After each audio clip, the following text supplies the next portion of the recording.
एसडीटीटी की geography classes में आपका स्वागत है। कल मानव भूगोल के अध्ययन क्षेत्र के अंतर्गत हमने बात की थी प्राकृतिक वातावरण के संदर्भ में, और आज बात करेंगे नंबर 2 सांस्कृतिक वातावरण के तत्व। मानव भूगोल की जो अध्ययन सामग्री है वो 2 प्रकार के तत्वों के अंतर्गत उसका अध्ययन किया जाता है। पहले प्राकृतिक वातावरण के तत्व और दूसरा सांस्कृतिक वातावरण के तत्व।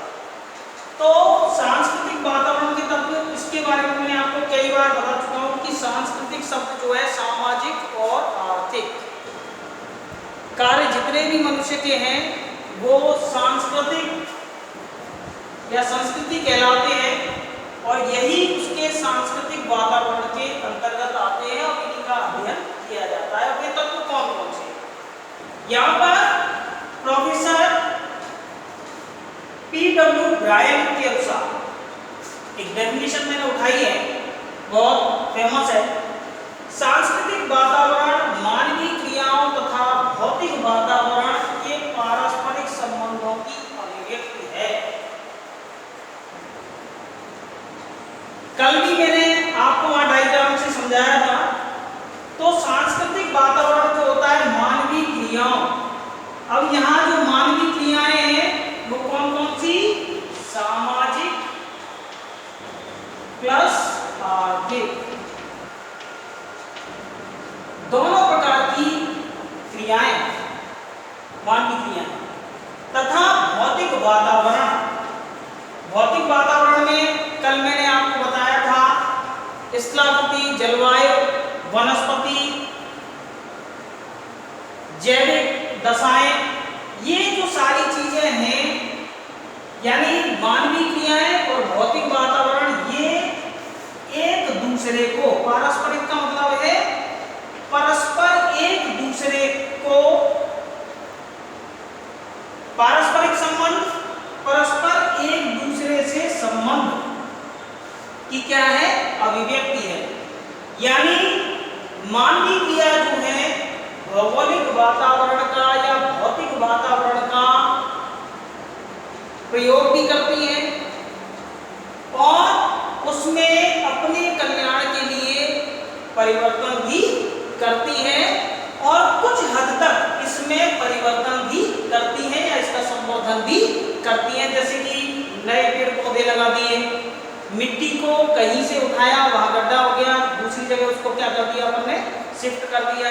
खाने को दी, वहां गड्ढा हो जाएगा और उस पत्थर या मटेरियल से कहीं दूसरी जगह मकान या बिल्डिंग्स बना दी, इस तरह से।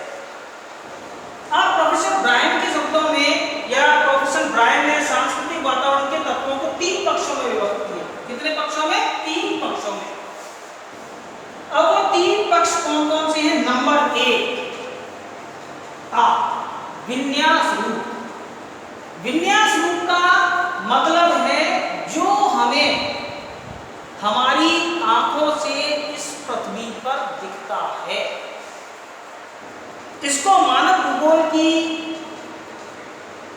दृष्टि से लैंडस्केप या भूदृश्य का नाम भी दिया जाता है। आगे आप हंटिंगटन और जी ब्रूस को पढ़ेंगे तो वहां मानवीय भूदृश्य ये शब्द आता है। तो ये विन्यास रूप का मतलब ये है कि जो आपको एक दृष्टि में दिखता है। अगर मैं आपसे कहूं कृषि भूमि, तो आपके दिमाग में तुरंत एक पिक्चर आएगी कि ऐसा स्थान जिसमें हरियाली है, दूर दूर तक हरियाली फैली हुई है, कुछ मेड़ें डली हुई हैं, वहां पर गेहूं, चावल, सरसों, बाजरा, इस तरह की फसलें खड़ी हुई हैं। वो क्या है? कृषि क्षेत्र है। वहां अन्य किसी प्रकार की कोई बिल्डिंग या इस तरह का नहीं होता है। वो क्या होता है? कृषि क्षेत्र। या मैं आपसे कहूं नगर, नगर जैसी मैं आपको कहूंगा तो आपके दिमाग में आएगा ऐसी जगह जिसमें व्यवस्थित और चौड़ी सड़कें हैं, बहुमंजिली इमारतें हैं, बहुत भीड़ भाड़ी वाली जगह है। तो इस तरह से विन्यास रूप में तो इसमें मानव द्वारा निर्मित सबसे पहले क्या आता है? खेत, यानी कृषि भूमि। ये मनुष्य ने क्या है? बनाई है। और जैसे ही हम खेत की बात करते हैं तो समझ में आता है कि खेत कैसे होते हैं या कृषि भूमि कैसी होती है। उसके बाद खान, वे क्षेत्र जहां पर क्या होता है? खनन होता है किसी भी प्रकार का, चाहे कोयले का खनन हो रहा हो, चाहे पत्थर का खनन हो रहा हो, या फिर जो है लाइमस्टोन का खनन हो रहा हो, सोने का खनन हो रहा हो, चांदी का खनन हो, किसी प्रकार का कोई भी खनन क्षेत्र होता है तो है मिट्टी के ढेर पड़े होते हैं और गड्ढे गुड्ढे इस तरह का जो है वो स्थान होता है। इसके बाद मकान, इसको यदि मेरे बस्तियां लिख लूं तो बहुत अच्छा रहेगा। बस्तियां, बस्ती से मतलब होता है छोटी पुरापल्ली से लेके जिसमें 10-12 घर होते हैं उससे लेके और 100-200 घर की मकानों की जो बस्ती होती है और उसमें छोटी छोटी गलियां होती है वो बस्तियां। अब पुरापल्ली से लेके ये बड़े शब्दों में मकान, मकान का अर्थ क्या है? ऐसी जगह जहां हम रहते हैं, अधिवास या बस्ती, ऐसा क्षेत्र जहां पर मनुष्य रहते हैं, लिविंग एरिया होता है वो पूरा। अब इसमें पुरापल्ली से लेके और महानगर तक की बात की जाएगी।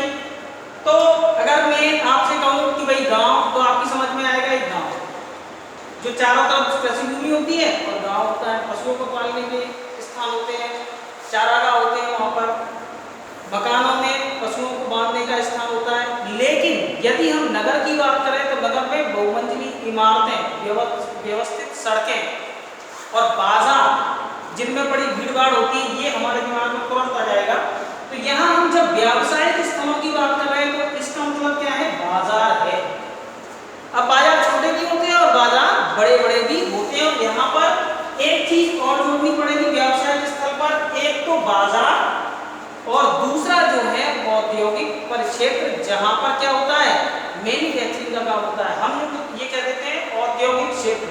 तो हमारे दिमाग में तुरंत ही ये समझ में आ जाता है कि ऐसा स्थान जहां पर बड़े बड़े टीन शेड डले हैं, लंबी लंबी चिमनियां जिनसे धुआं उठ रहा है, और वहां क्या है? वो क्या है? फैक्ट्रियां या फैक्ट्रियों वाला स्थान है। तो व्यावसायिक क्षेत्र ये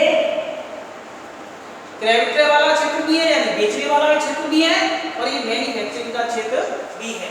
तो जैसे हम जो शब्द यूज करेंगे, जैसे कहेंगे खेत तो खेत से समझ में आ जाएगा, खान तो खान के बारे में पता पड़ जाएगी, मकान दिमाग में तुरंत क्लू आ जाता है कि क्या, उसे कहते हैं विन्यास रूप। कैसा रूप? विन्यास। हमेशा हमारे दिमाग में स्थिर नहीं रहता है, हम जिसकी बात करेंगे वही हमारे दिमाग में आ जाएगा। जैसे पहले का खेत तो खेत, उसके बाद का बस्ती तो बस्ती आ गई, आगे तो ये विन्यास रूप। उसके बाद दूसरा है चल रूप। चल रूप का मतलब जो चलायमान है, इसमें सबसे पहला मानव। अभी आगे हम मानव प्रजातियों के बारे में पढ़ेंगे। विश्व में 3 मानव प्रजातियां मूल रूप से हैं, और जितनी भी पॉपुलेशन आज अलग अलग मानव समुदायों के रूप में पूरे विश्व में फैली हुई है वो इन्हीं 3 प्रजातियों से संबंधित है। तो चल रूप में मानव, यानी ये जो पूरे विश्व में जो जनसंख्या पाई जाती है, ये मनुष्य के स्थानांतरण से, यानी एक स्थान से दूसरे स्थान पर पहुंचने से जो है वो स्वरूप बना है। तो मनुष्य क्या है? सबसे पहले तो मनुष्य ही चलायमान, एक स्थान से दूसरे स्थान पर चलता रहता है। तो ये चल रूप सबसे पहले मानव। उसके बाद यातायात के विभिन्न साधन।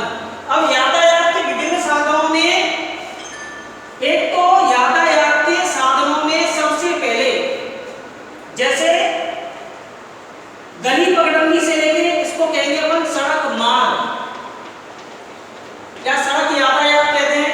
उसके बाद जो है रेल यातायात, इसके बाद हवाई यातायात, और उसके साथ साथ जिन साधनों से यात्राएं की जाती हैं, जैसे रेलगाड़ियां, स्कूटर, मोटरसाइकिल। मनुष्य ने प्रारंभिक तौर पर पहले किसको यूज किया? जानवरों को, घोड़ों को, बैलों को, गधों को। उसके बाद उसने बैलगाड़ी बनाई, घोड़ा गाड़ी बनाई, फिर उसने साइकिल बनाई, मोटरसाइकिल बनाई। वर्तमान रेल और हवाई जहाज तक में यात्रा कर रहा है, तो दोनों इसके अंतर्गत आ जाएंगे। इसके बाद जो है नंबर 3 है क्रिया रूप। इसमें क्या कार्य मनुष्य करता है।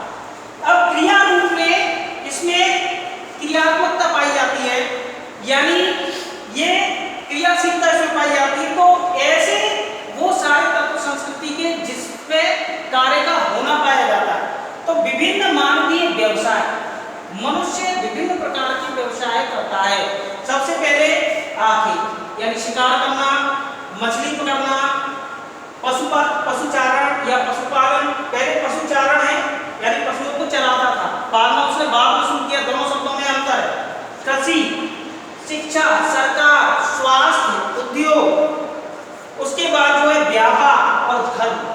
धर्म भी एक महत्वपूर्ण कारक है, क्योंकि आप देखिए सभी धर्मों की अलग अलग प्रकार की मान्यताएं होती हैं और धार्मिक मान्यताओं के अनुसार ही पूरा समाज या संस्कृति जो है सुसंबद्धित होती है।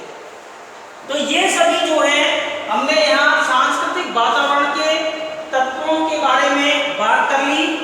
इसके बाद जो है नंबर 3 जो है इसमें मानव भूगोल के अध्ययन क्षेत्र में नंबर 3 है वातावरण समायोजन का अध्ययन। नंबर 3 वातावरण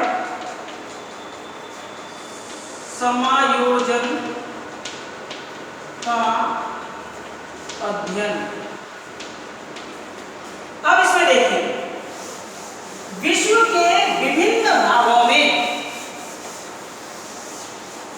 विश्व के विभिन्न भागों में जो जनसंख्या निवासरत है,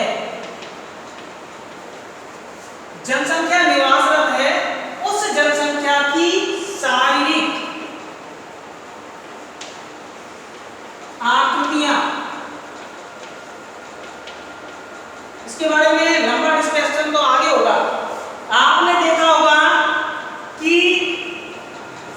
कुछ क्षेत्रों के लोग लंबे, उनका कलर क्या होता है, फेयर होता है, बाल क्या है, सिल्की होते हैं। और कुछ क्षेत्रों के लोग ऐसे हैं, जैसे अफ्रीकन लोगों के बारे में बात करें, होठ उनके मोटे होते हैं, गट्टे होते हैं, बाल घुंघराले होते हैं और कलर कैसा होता है, काला। हमारे इंडिया में देखिए साउथ इंडियन लोग, नॉर्थ इंडियन लोग, जम्मू कश्मीर में जो लोग हैं वो अलग तरह के, चाइनीज लोगों को देखे गट्टे होते हैं, मुंह कैसा होता है, चौरस होता है।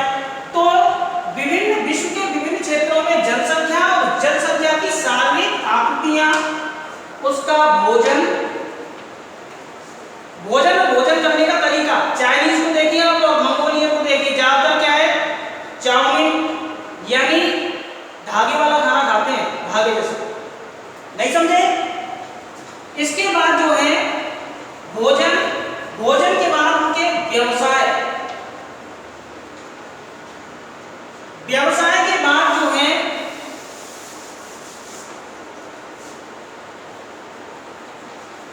शासन व्यवस्था, धर्म, रीति रिवाज,